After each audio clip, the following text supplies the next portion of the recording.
Hi hello happy morning అండి అందరికీ. ఇప్పుడు వచ్చేసి టైం 6 అవుతుందన్నమాట. వేడివేడిగా రైస్ అండ్ పప్పు, ఇది వచ్చేసి కందిపప్పు పెసరపప్పు రెండు మిక్స్ చేసినాను. కొంచెం ఒక స్పూన్ ఆయిల్ వేసి ఇది కొద్దిగా ఫ్రై చేశాను అనమాట.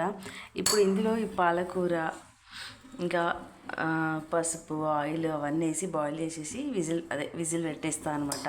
పాలకూర పప్పు, ఇది పాలకూర చుక్కకూర రెండు మిక్స్ చేసిన అనమాట. 2 days అవుతుంది తీసుకొని, కొద్దిగా ఇట్లా అయిపోయింది పాలకూర. సో పాలకూర చుక్కకూర రెండు మిక్స్ చేసేసి పప్పు చేస్తున్నా. ఈరోజు అయితే పాలకూర పప్పు. ఇది వచ్చేసి టీ కొంచెం పెట్టుకున్నా అనమాట నా వరకే, ఇంకెవరు లేవలేదు. సో నా వరకు కొంచెం టీ పెట్టి, ఇది అండి మార్నింగ్ వర్క్ వచ్చేసి ఇది. టీ కాఫీ తాగారా మరి? చేయండి.